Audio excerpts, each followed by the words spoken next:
Muy bien, buenos días a todos. Tengamos una breve oración, cerremos los ojos. Padre amado, en el nombre de Jesucristo, gracias por esta congregación, gracias por tu palabra, Dios, y te pedimos que tú nos estés hablando con tu Espíritu Santo y no sea yo, sino que tú nos estés hablando a todos los corazones aquí, en el nombre de Jesús. Amén. El capítulo más extenso de la Biblia, que es el Salmo 119, tiene unas expresiones que los historiadores nos dicen que poco tuvimos en cuenta durante 1000 años, por lo menos desde el siglo V hasta el siglo XVI. La palabra de Dios, que es lámpara, es a mis pies, la palabra de Dios utilizan, utilizan un fuerte término, dice, estuvo secuestrada, decían. Estuvo secuestrada. ¿Por qué? Durante el Imperio Romano había persecución a los cristianos. Ocurre que se dicta el edicto de Milán famoso, que todos deberíamos saber eso. Se termina con las persecuciones, el emperador Constantino, y después se dice que se dicta otro decreto de que la iglesia pasa a ser la iglesia oficial del Imperio Romano en Occidente. Entonces, en la iglesia estaban los que tenían vocación, pero había un montón de gente que no era la vocación lo que les llevaba a estar a la iglesia. No les interesaba. Todo lo fermental que fue anterior, los San Agustín, los Ambrosio, la obra impresionante de San Jerónimo que tradujo de los textos hebreo y griego a lo que fue la famosa Vulgata, que era la Biblia al latín, que era lo que se hablaba en el Imperio Romano de Occidente. Esa gente pasó, el Imperio Romano de Occidente cayó, el idioma oficial, que era el latín, que era el de las escuelas, el de los tribunales, el del comercio, el de las oficinas públicas, fue desapareciendo y resurgieron los idiomas regionales, como las lenguas romances, como es el castellano. El castellano, el italiano, el portugués, el catalán son las que llaman el francés, son las lenguas romances, pero también resurgieron en Inglaterra distintos dialectos del inglés, las lenguas germanas, y el latín ya la gente no lo hablaba. Pero la Biblia que había era en latín. Y los cultos, las misas, era en latín. Y la gente no entendía lo que se hablaba en las misas, no se entendía. La gente tampoco sabía leer, necesitaba que le explicaran. Entonces veían esculturas, veían cuadros, que era algo entendían, pero lo que resurgió fue dos grandes males. Esto es para allá. A ver, que estoy errando.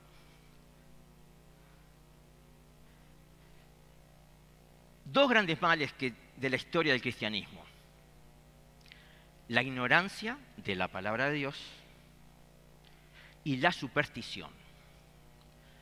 Además, por ejemplo, las Biblias de esa época, que eran pocas, eran escritas a mano, eran carísimas, eran unos libros así, no tenían más de 200 hojas. ¿Cuántas hojas tienen ustedes? Claro, para que sea más portable, ¿no? Pero antes no llegaba a 200 hojas porque había que meter todas las palabras allí. Es decir, no había acceso, porque era caro, todo eso era muy caro, no existía el papel, era en cuero. ¿Cuántos animales había que matar para meterlo adentro de una Biblia? Una cosa horrible. Entonces era una cosa escasa y la gente quedaba a merced de quien estuviera a cargo del culto. Y ahí empezaron las leyendas, empezaron un montón de historias. Empezaron, por ejemplo, la gran cantidad de santos, el santoral, empezaron a adorarse personas. Y fíjense que fue tan enorme la cantidad de santos que se adoraban que en la década del 60, el Papa Pablo VI empezó a eliminar santos. Ustedes saben que, por ejemplo, San Valentín, que hay hasta ahí un día acá, no está más en el santoral de la Iglesia Católica. San Cristóbal, que es el del transporte, no está más en el santoral. Y San Jorge, que es el patrono de Inglaterra y de Aragón, no sé, ese que mata a un dragón, no está más en el santoral. Porque Pablo VI decía, pero ¿y esta gente de dónde salió? ¿Cuál es la evidencia histórica de esta gente? Y empezó a borrar hasta que lo frenaron, ¿no? No podía quitar mucho. Pero ¿qué pasaba? Eso generó superstición, y eso entra en las mentes de los pueblos, hasta genera celebraciones y fiestas, y es muy difícil hacer retroceder todo eso. Por eso se precisa educación. Pero Dios, a pesar de esa pretensión de querer secuestrar su palabra, Dios no se callaba. Y por ejemplo, en Italia hubo, en la zona de Asís, San Francisco de Asís, todo el mundo habrá escuchado de San Francisco de Asís, el estar decepcionado, totalmente decepcionado de ver una iglesia que atendía a la gente poderosa y no atendía a los campesinos, a todos los excluidos sociales. Él, en las afueras de Asís, se acercó a un templo llamado San Damián y ahí se puso a rezar y él dice que escuchó la voz de Dios, que le dijo: Francisco, repara mi casa. Que tiene dos sentidos. Uno literal, y reconstruyeron con todos los leprosos y todos los campesinos una comunidad enorme. Y la otra es influenciar en una iglesia que estaba bastante corrompida moralmente, bastante corrompida. Y él hizo votos de pobreza, mostrando se puede vivir así, se puede vivir así. En una novela de Dostoyevsky hay los hermanos Karamazov, no sé si la conocen, hay una persona atea que le dice a un joven: Dios no existe, Dios está muerto, le dice, como Nietzsche. Y el joven le dice: pero entonces si Dios está muerto, todo está permitido. O sea, no hay un referente, no hay un absoluto que me diga que está bien y que está mal, como es la posmodernidad hoy. Antes cosas que entendíamos que estaban mal, hoy hasta en la legislación uruguaya se entiende que está bien. Y uno dice, pero esto no era que estaba mal, no, ahora está bien. Todo eso es parte, consecuencia directa del primer mal que yo les mencionaba, que es la ignorancia de la palabra de Dios, que a su vez también genera supersticiones. En una mudanza, increíble, una mudanza, había una persona que estaba mudando su casa porque se iba, y los que estaban haciendo el trabajo le tiraron una virgen que tenía de yeso. No la rompieron. Entonces la señora los empezó a maltratar, a insultar, cómo habían hecho eso, cómo iban a hacer eso a la virgen. Y y el dueño del equipo de la mudanza, enojado con los muchachos que estaban haciendo eso, y uno ahí, jovencito, le dice: señora, no se haga problema, le dice. ¿Cómo que no me voy a hacer problema? Aunque se hubiera roto, le dice, Dios sigue existiendo, le dijo. Dios sigue existiendo, quédese tranquila. Además, Dios es anterior a ese muñeco y a usted y a mí, le dijo. Brillante el muchacho ese. Entre las supersticiones, supersticiones no, entre las doctrinas que se fueron elaborando, y hasta hoy sigue esta doctrina en la Iglesia de Roma, está el purgatorio, que la Iglesia cristiana evangélica no acepta de ninguna manera porque no encuentra ningún texto bíblico que tenga apoyo sobre esto. ¿Qué es el purgatorio? El purgatorio es una etapa cuando un creyente muere, va a un lugar donde va a ser purificado, desinfectado, y depende si cometió más o menos pecado, va a demorar más en llegar al paraíso, ¿no? Este tipo de conceptos que hoy sigue existiendo, fueron utilizados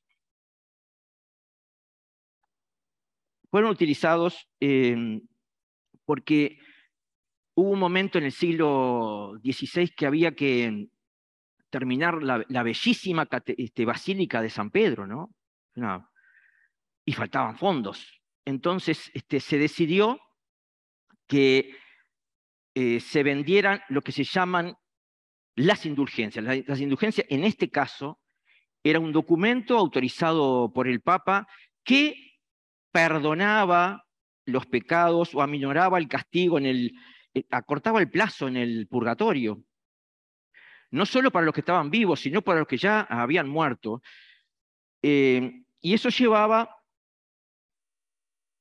que, con la ignorancia que había sobre la palabra de Dios, esto se recaudara mucho dinero y la gente compraba y gastaba indulgencias. Había un vendedor de indulgencias que se llamaba John Tetzel, que dijo, tenía un marketing el hombre. Entonces en alemán tenía un versito vendiendo las indulgencias que decía: tan pronto caiga la moneda en la cajuela, el alma del difunto al cielo vuela. Pero tiene una rima y todo, ¿no?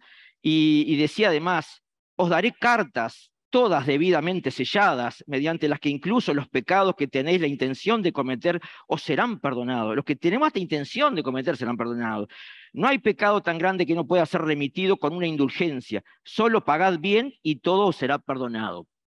La mitad de lo que se recaudaba iba para la Basílica de San Pedro. La otra mitad quedaba por el camino a todo lo que vendían las indulgencias, ¿no? Pero Dios no se quedaba callado. Nunca se quedó callado. Ante todo este tipo de abusos, por ejemplo, siglos antes hubo gente que decía: devolvamos la Biblia al pueblo. Ese fue John Wycliffe. Y él estaba en Inglaterra, la gente no habla latín, y él se animó a traducir del texto latín al inglés la Biblia. Están los valdenses, les recomiendo que lean la historia de los valdenses, que se dijeron: no, nosotros nos apegamos al texto bíblico. Una matanza de valdenses terrible. William Tyndale, otro que tradujo de los textos griegos del Nuevo Testamento al inglés, lo prendieron fuego. Juan Hus en Bohemia, en la región de la Bohemia, de la República Checa, toda esa zona, Moravia, República Checa, Juan Hus dijo: bueno, yo voy a dar las misas en el idioma checo. Y además tradujeron la Biblia, una obra tremenda, al idioma checo. Lo prendieron fuego a Juan Hus. Juan Hus dijo, estando en la hoguera, dijo: bueno, ustedes pueden asar un ganso, dice, pero dentro de 100 años vendrá un cisne que no van a poder callar. Fue una profecía.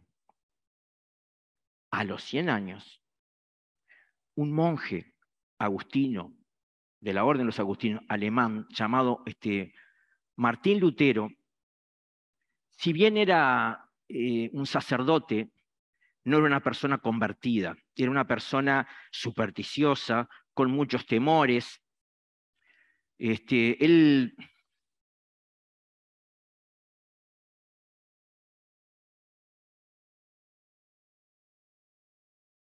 por ejemplo, fue a Roma y él pensaba que llegar a Roma era la salvación.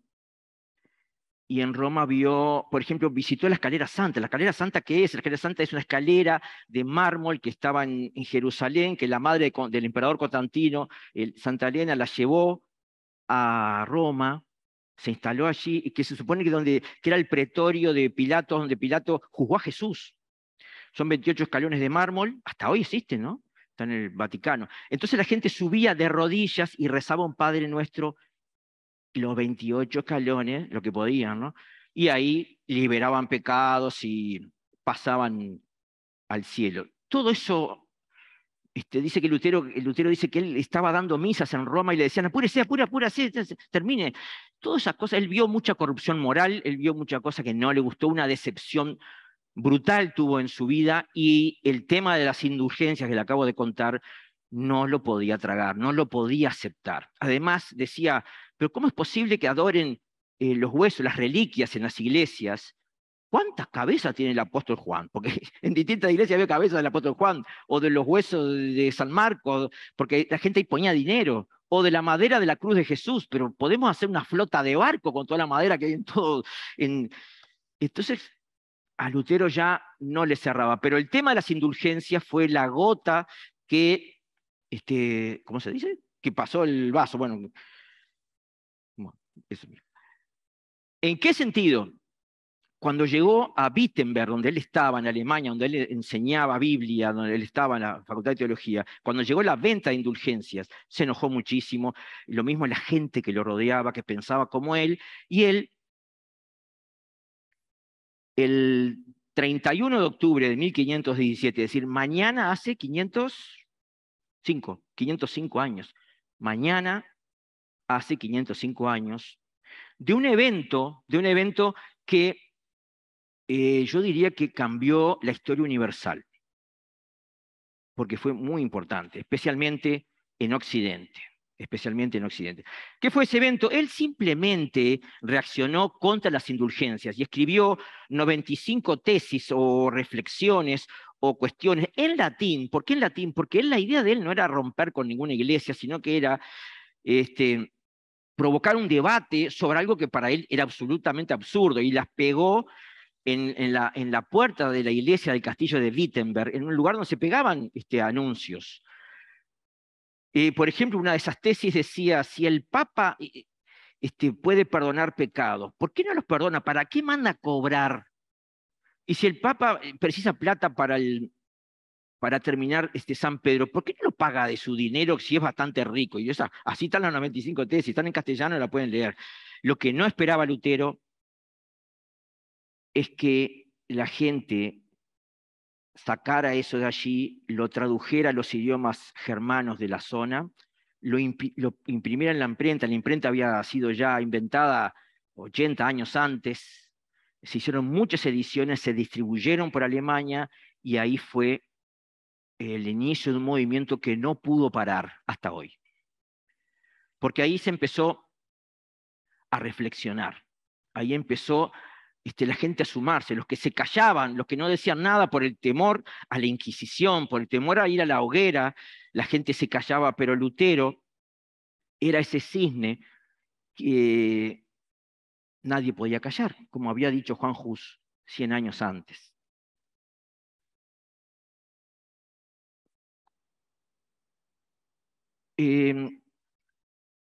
Lutero provoca un movimiento que se le llama la Reforma. En la Reforma se empieza a sumar muchos sacerdotes, y va creciendo, y hubo todo un montón de sacerdotes en distintas partes de Europa, ¿no? Que se fueron convirtiendo a esto, que se fueron adhiriendo a esto, y en los siglos se armó una especie de 5 principios. No es que Lutero los escribió así, porque no fue así. Se extrae de los textos de Lutero, se extrae de los textos de Calvino, de Zwinglio, de Melanchthon, de todos los reformadores que hubo, se extrae 5 principios que son la columna vertebral de la Reforma. ¿Por qué Reforma protestante? Porque los seguidores de Lutero se enfrentaban en debates con los católicos, y en la dieta de Espira, la dieta era un debate, como un concilio, que ahí debatían que la Biblia no dice, que la Biblia dice, y los católicos hacían callar a los que estaban con Lutero, y ellos protestaron porque los hacían callar, y ahí viene el término protestante. De ahí viene el término protestante, la Reforma protestante. Los 5 pilares que tenemos en la Reforma protestante son: solo la Escritura, solo por fe, solo por gracia, solo Cristo, solo a Dios la gloria. Y hablo rápido porque se me va el tiempo. Solo Escritura.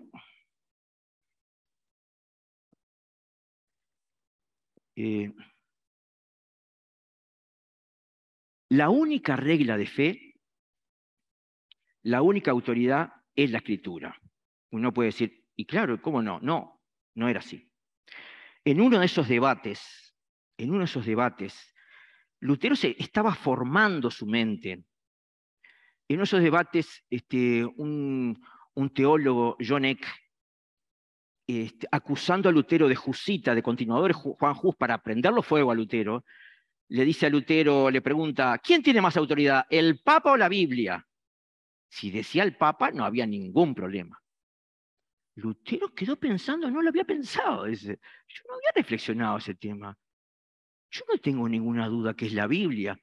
Por milagro no fue quemado, por milagro no fue quemado, pero él empezó con esto que la única autoridad por encima de todo es la Biblia. ¿Por qué? Porque la Iglesia de Roma sostenía que era la Biblia también, pero era lo que decían los papas, el magisterio de la Iglesia y las tradiciones están todo al mismo nivel.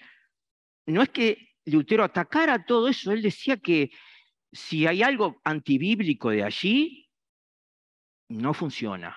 La Biblia está por encima. La Biblia debe llegar a la gente. La Biblia debe devolverse a los pueblos. La Biblia, entonces, Lutero fue uno de los traductores, empezó por traducir el Nuevo Testamento al idioma alemán, que para esa traducción tuvo que crear palabras. Es decir, en el lenguaje alemán se le agradece mucho a Lutero, porque estos textos así tuvieron mucho que ver con poner en orden los idiomas.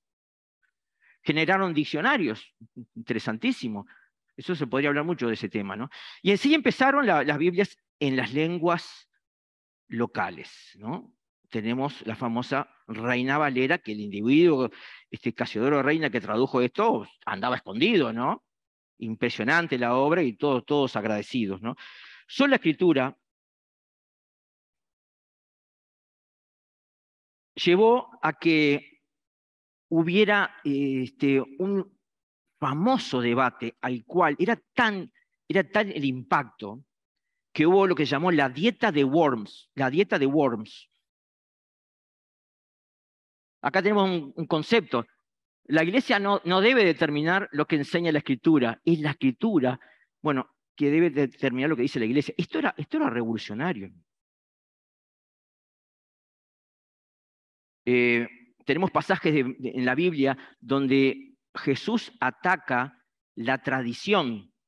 Es decir, los judíos se manejaban, además de los textos sagrados, con tradiciones que hoy son la Mishnah y el Talmud, por ejemplo. Y Jesús decía, no, eso es porque dejando mandamiento de Dios, os aferráis a la tradición de los hombres. Es decir, ya Jesús nos adelantaba que nada de tradición de hombres, la Biblia. Timoteo nos dice, desde la niñez has sabido las Sagradas Escrituras, las cuales te pueden dar la sabiduría que lleva a la salvación mediante la fe en Cristo Jesús. Toda Escritura es inspirada por Dios y útil para enseñar, para reprender, para corregir, para instruir en justicia, a fin de que el hombre de Dios sea perfecto. No el magisterio, no la tradición, no otra literatura. Pero además, de un Dios que se especulaba, de un Dios abstracto, porque como no se hablaba de la Biblia, no sabemos qué dice la Biblia, ni hemos visto una nunca, se decía cualquier cosa. Y por eso tanta superstición. Pero ahora la referencia, los atributos de Dios, y las características de Dios, lo que Dios quiere para nuestras vidas, estaba en un texto, estaba en un libro, que siempre llamó la atención el cristianismo, fue el pueblo del libro, tenía un libro, ¿no? El Islam es posterior, otras religiones no tenían un libro. Acá sí, un libro que se consideraba inspirado por Dios. Alguien decía, cuando la Biblia se proclama, Dios habla. Y cuando Dios habla, en realidad dice, nadie hable, dice, nadie por encima de él. Pero en la dieta de Worms fue el Papa, estaba el Papa, pero no solo el Papa, estaba Carlos V. Carlos V era el emperador, que era tan rico el imperio de él, que también heredó España, y España heredó todas las Américas. Él decía que en el imperio de él no se ocultaba el sol, decía Carlos V. Y este hombre era una piedra en el zapato, Lutero, porque A él lo apoyaban muchos príncipes alemanes, había toda una movida política, había todo algo que no le gustaba nada. Entonces en la dieta de Worms, que estaba el Papa, que estaba el emperador, que estaban toda la crema de los teólogos católicos, uno lo encara a Lutero y le dice, porque Lutero ya venía escribiendo literatura, libros, comentarios bíblicos, y atacaba tradiciones de la Iglesia de Roma. Entonces le dicen, usted, Lutero, se va a retractar, y él pidió un día para pensarlo. Y le dieron un día.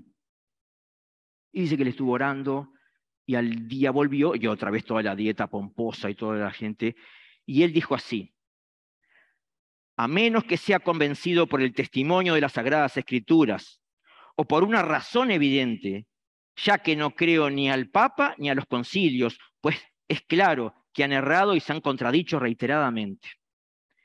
Me considero preso del testimonio de las Sagradas Escrituras, la cual es mi base. Mi conciencia está cautiva, dice, de la palabra de Dios. Por lo tanto, no puedo y no me retractaré. Porque actuar en contra de la propia conciencia no es ni seguro ni sano. En esto me mantengo. No puedo hacer otra cosa. Que Dios me ayude. Amén, dijo. ¡Pah! No lo prendieron fuego, porque esto era la sentencia.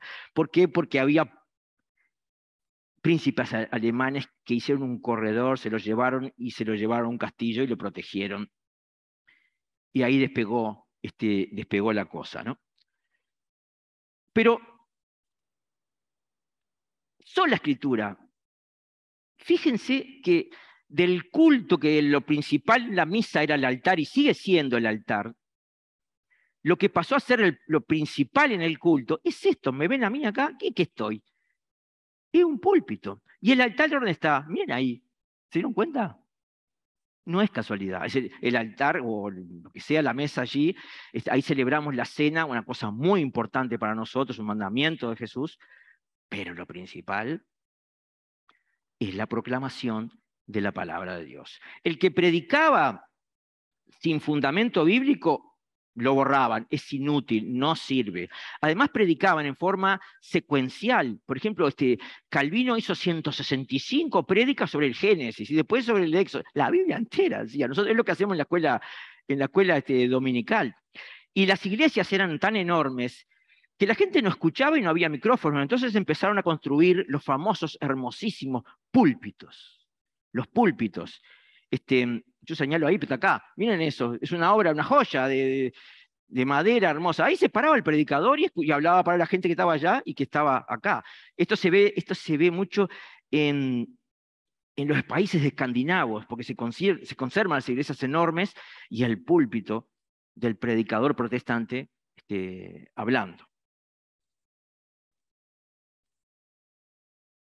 Los otros dos temas es sola fe y sola gracia. Sola fe y sola gracia, que es tremendo tema, ¿no?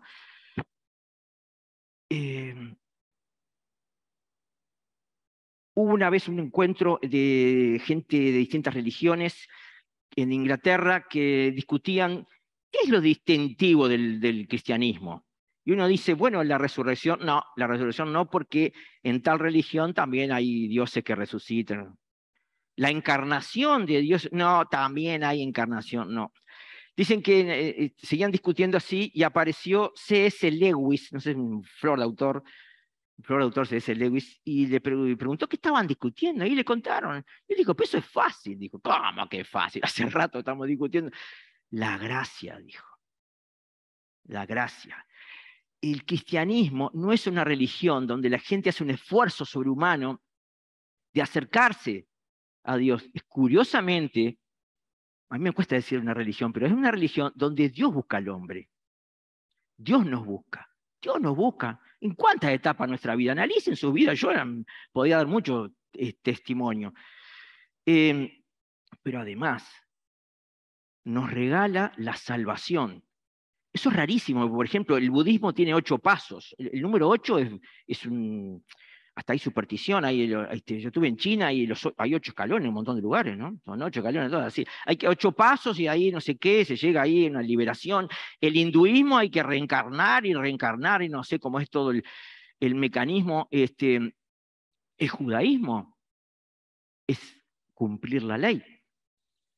Y los musulmanes, es una cuenta corriente, es las obras buenas, las obras malas, y un día Alá decidirá, pero hasta no lleguemos ahí, no nos enteramos. Pero el cristianismo no. El cristianismo no. Y esto fue lo maravilloso para Lutero. ¿Por qué? Porque él se castigaba, porque se sentía un pecador.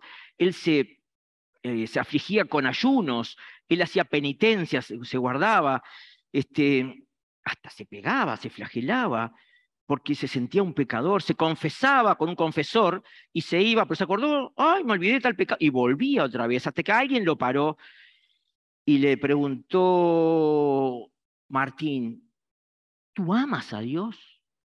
Este se llamó Staupitz. Y Lutero le contestó, yo amo a Dios. Hay momentos que hasta lo odio porque tanto castigo, tanto pecado, más saber que hago tanto pecado. El problema de Lutero en ese momento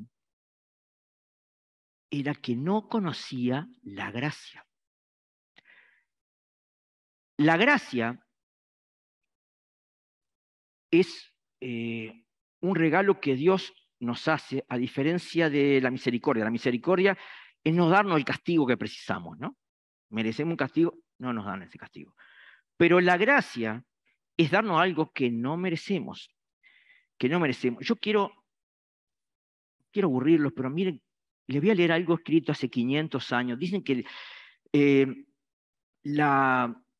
el comentario bíblico a la Carta a los Romanos, la Carta a los Romanos hizo que Lutero se convirtiera, le trajo luz a su vida, le dio un alivio tremendo. Él se dio cuenta que él podía unir su conciencia de pecado, que es lo que nos revela el Espíritu Santo, a la gracia. Si no, nos volvemos locos. Las dos cosas tienen que ir juntas. Y Lutero escribió un comentario en la Carta a los Romanos que hoy se dice que es la obra más brillante que hay sobre el comentario a la Carta a los Romanos. Y yo brevemente, y en castellano obviamente, quiero leerle, miren qué definición de este concepto. No tiene desperdicio. Dice, Dios, que no puede ser justo y al haber declarar justo a alguien que es pecador e injusto, un proceso penal en Uruguay, un juez tiene todas las pruebas de que fulanito es el culpable homicida de esa persona muerta. El juez no puede decir es inocente, porque el juez sería injusto. Tiene que condenarlo porque están todas las pruebas de que mató a alguien. Dios,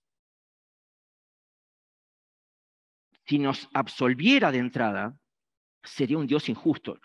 El hombre vivía en una perfecta armonía en el Edén. Cuando peca, todos los eventos que usted conoce en el Génesis, pasa a estar muerto en sus delitos y pecados. Frente a Dios estamos muertos espiritualmente. Es necesario restaurar esa relación.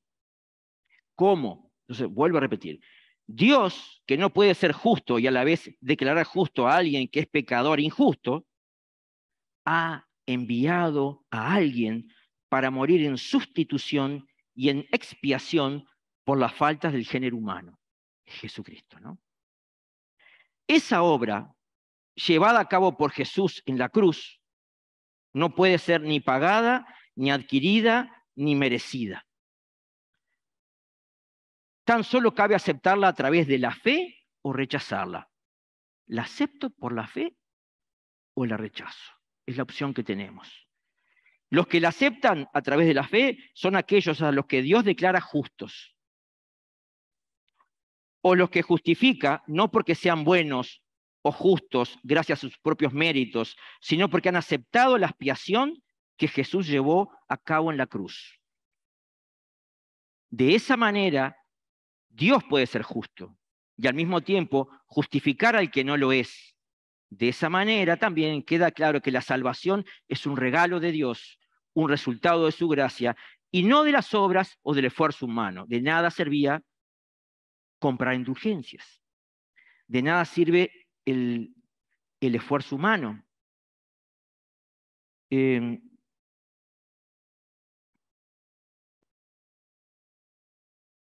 Lutero, leyendo la carta a los romanos, se enteró, porque se enteró, le dio la luz, le dio que no hay buenos, y muchos seres humanos en este planeta no lo saben. Siempre decimos, esa persona se merece el cielo. Para Dios no. Nadie se merece el cielo. No hay uno, ni siquiera uno. Y cuando Lutero leyó conceptos como "mas el justo por la fe vivirá", se le abrió, este es el versículo que le abrió la mente de una manera, Dios le habló impresionantemente. El justo es el creyente, ¿no? El que se supone que cumple la ley, que es un hombre, bueno, muy prudente en eso, muy fiel, muy devoto, pero por la fe viviré. ¿La fe en qué? En lo que acabo de explicar. La fe en la obra salvífica en la cruz.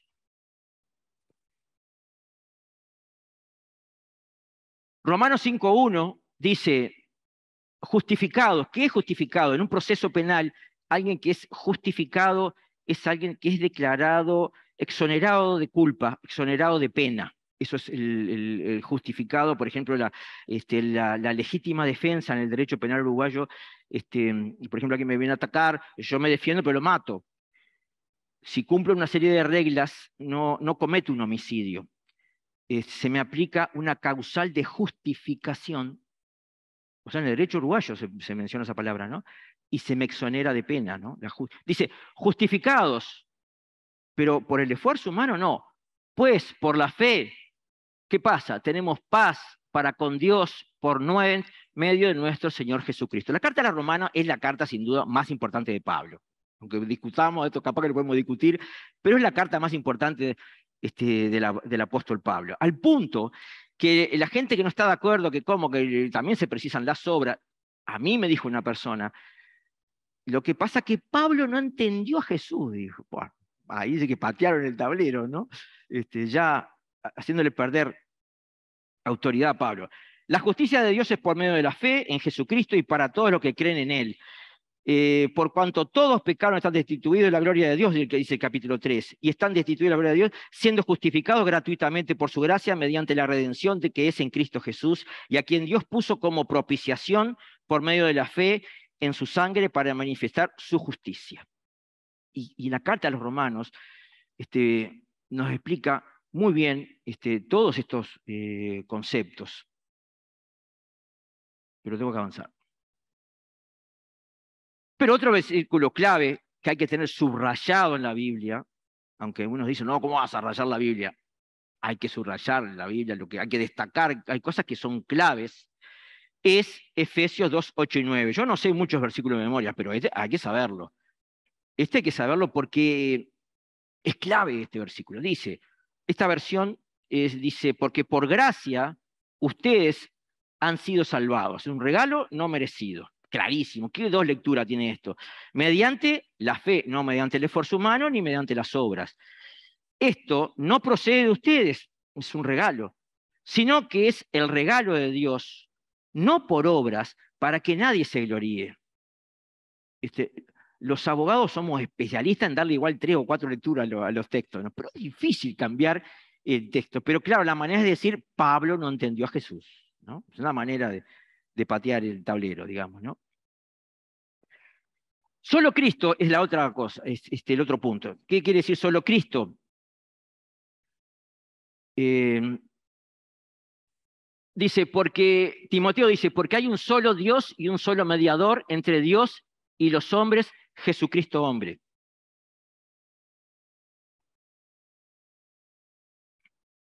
Una persona vino a verme al estudio, a hablar conmigo, un abogado, me acuerdo que era, y me dice, y veía versículos bíblicos allí, y me decía, pero esto, ¿cómo usted puede creer en esto? Bueno, no me quería mucho tampoco ese hombre a mí. Y hacía así con la mano, y tenía 3 cintas acá, verde, amarilla y no sé, roja creo que la otra. Y digo, ¿y eso qué? Le digo, no, me explicó el valor de las telas de colores que tenían más valor que Dios, más poder que Dios. Y si ustedes miran los autos acá en Montevideo, van a ver todas las cintas rojas, tremendos autos, ¿no? Unas cintas rojas que, no sé, ¿no será más fácil creer en un Dios espiritual? ¿Por qué complicamos tanto? Y todas las procesiones que tenemos en Uruguay, a Zancona, al Verdún, la gente se lastima las piernas, hace unos sacrificios que Dios no pide. Dios no pide. Dios no pide que seamos misericordiosos, etcétera, etcétera, etcétera. Pero no nos pide eso, estos sacrificios. Y buscamos mediadores. Y hasta gente que tiene sus templitos en la casa, mucha gente tiene sus templitos, tiene sus altares. Buscamos mediadores. Eh, pero hay un solo mediador entre Dios y los hombres que es Jesús. Por tanto, la frase de que no todas las religiones son buenas, todos nos llevan a Dios, no está bien, no es correcto, no se apega al texto bíblico, por lo menos no es cristianismo. Dice, yo soy el camino, la verdad y la vida, yo soy el camino, no un camino más. Yo soy el camino, yo soy pega fuerte, ¿no? Como cuando Dios le hablaba a Moisés, ¿no? Yo soy el que soy, ¿no? Yo soy el camino, la verdad y la vida, le contestó Jesús. Nadie llega al Padre sino por mí. No hay otro camino. Si queremos decir, bueno, que Buda, que Confucio, que aquel, que lo otro, bien, hacé lo que quieras con tu vida. Pero eso no es cristianismo. Eso no es la fe del Dios de Abraham, de Isaac, de Jacob y de Jesucristo. No es. Y terminando, solo a Dios la gloria. Este, muchas veces repetimos palabras y no tenemos conciencia de las palabras. Para mí, yo quería justamente contar algo acá que para mí me parece muy trascendente. Esta afirmación no es solamente, Dios la gloria, Dios la honra, Dios la gloria. ¿Qué quiere decir eso? Hay que preguntarse, ¿por qué repito yo esto? ¿Por qué quiere decir de ese tipo de cosas? Bien, justamente tiene una persona que medio preguntón. ¿Y qué es la gloria de Dios? ¿No? Buena pregunta. ¿Qué es la gloria de Dios? Las luces, son las luces. La gloria de Dios son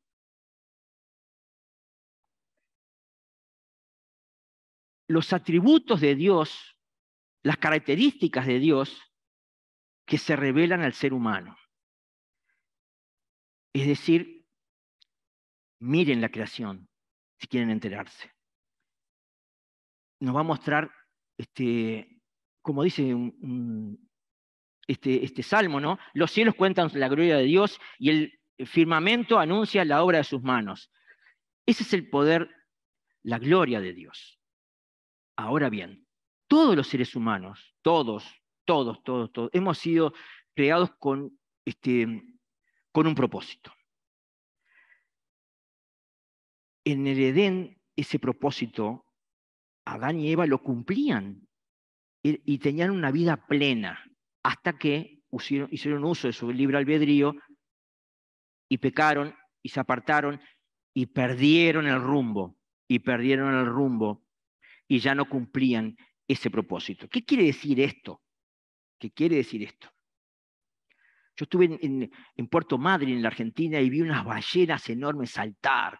No sé cuántas toneladas. Yo, ¿cómo ese bicho puede saltar en el aire así? Y caía como una pluma. ¡Qué maravilla!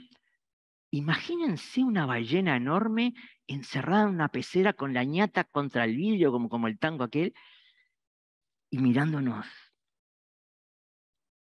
Imagínense esas águilas maravillosas que vuelan por encima de las tormentas y aprovechan los vientos y ven la presa a kilómetros con las alas cortadas, con el pico cortado, un águila encerrada en un gallinero, así con las gallinas acá. ¡Qué frustración!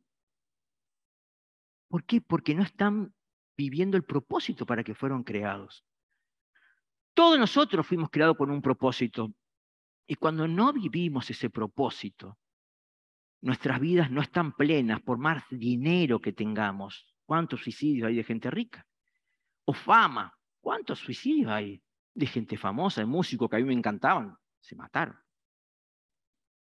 Nada de ese tipo de cosas es el propósito de la vida. ¿Y qué es el propósito de la vida?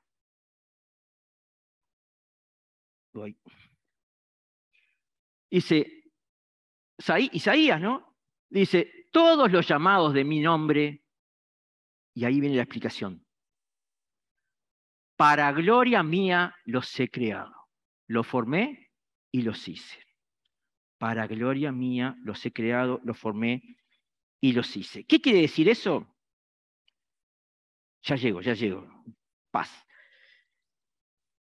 Yo estaba leyendo causales de depresión, causales de desánimo, causales de la gente que se siente incompleta, que no se siente plena, en un artículo científico, ¿no? Y alguien escribía, bueno, esas causas de insatisfacción son enfocarse en las cosas que están mal y no en las cosas que están bien, por ejemplo. Buscar culpables, otros culpables de nuestros problemas. Queremos controlar nuestras vidas. Y yo agrego, también queremos controlar la vida de los que nos rodean. Creer que no se puede confiar en la mayoría de las personas. No confiamos en nadie, confiamos en todo el mundo. Nos comparamos con otros y tenemos celos. No nos gusta que el otro le vaya bien. Y nuestro lenguaje, dice este hombre, yo repito acá, está lleno de quejas y de chismes. Y el último punto dice, y miramos el futuro con temor y preocupación. Dice, pero está bien.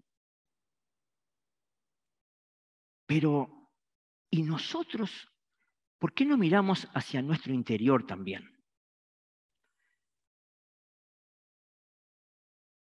Vivir para la gloria de Dios implica, esto es lo que ya expliqué,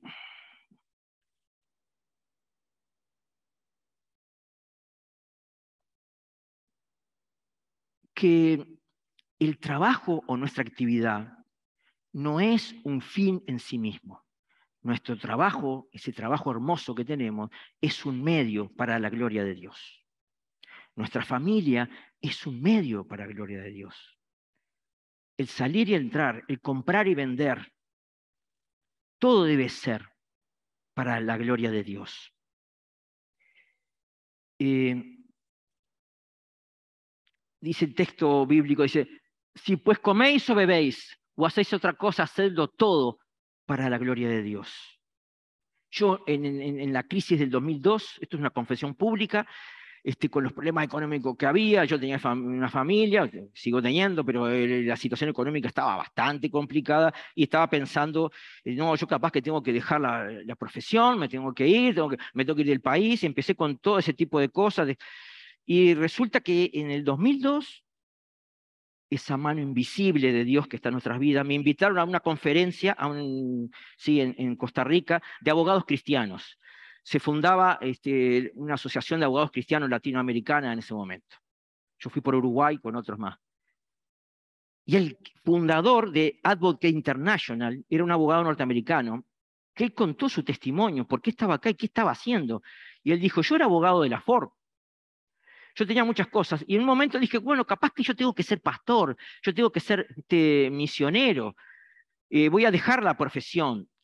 Y dice que él, caminando por la calle, sintió una voz que le dijo, yo soy tu cliente. Yo soy tu cliente, no precisa, es decir, él decía, yo no preciso tener que tener una actividad dentro de la iglesia, no, en el trabajo que todos tenemos, nosotros, por más simple que sea la tarea, debemos vivir para la gloria de Dios. William Tyndale, que era súper intelectual, que tradujo la Biblia del griego, él decía, predicar es una maravilla, pero cocinar también, decía. Y para Dios, todas son actividades dignas. Santa Teresa de Ávila, que tenía en un famoso monasterio en España donde daban de comer a la gente, ella se paseaba por las cocinas y decía, Jesús está entre los pucheros, decía Santa Teresa de Ávila, ¿no? Jesús está entre los pucheros. Esto significa que solo a Dios la gloria, todo lo que hagamos en nuestras vidas, si nos queremos sentir plenos y no deprimidos, por mínimo que sea, tiene que revelar amor, gozo, paz, paciencia, bondad, benignidad, mansedumbre y templanza. Me acordé y todo, ¿no? Gálatas 5:22, que hay que subrayar y también grabarlo, ¿no? Porque eso es lo que tiene que reflejar que el Espíritu Santo está en nosotros, en cada cosa. No podemos siempre querer tener la razón. Como decía Woody Allen, fanático de tener la última palabra, ¿no? No estamos llamados siempre a querer tener la razón en todo, en los primeros lugares, la falta de amabilidad que tenemos, entra gente, nadie se corre en los bancos, cosas sencillas, cosas así, bueno, en los ómnibus no se damos el asiento, en el tránsito, ni hablemos del tránsito. La amabilidad, el amor, la paz, tenemos que tender a la paz, tenemos que tender a la restauración de relaciones y el perdón, flor de temor. Pero cuando hacemos eso, estamos viviendo para la gloria de Dios plenamente. Plenamente. Mucho mejor que la cuenta corriente con mucho dinero o una Ferrari. Mucho mejor, porque la gente que tiene ese tipo de cosas también se quita la vida. También se quita la vida. Juan Sebastián Bach escribía en todos sus pentagramas, en todas sus composiciones musicales, SDG. No sea cosa que él se sintiera mucho. Él era solo para la gloria de Dios. Todos los pentagramas. Incluso él no fue tan famoso, lo descubre la familia Mendelssohn a Bach. Bach es impresionante, hay que sacarse el sombrero, hay que escuchar Bach. La verdad que es una maravilla, ha influido en la música impresionantemente. Pero él entendía que la música no era para el bolsillo o cosas así, no, ni para la fama, solo para la gloria de Dios.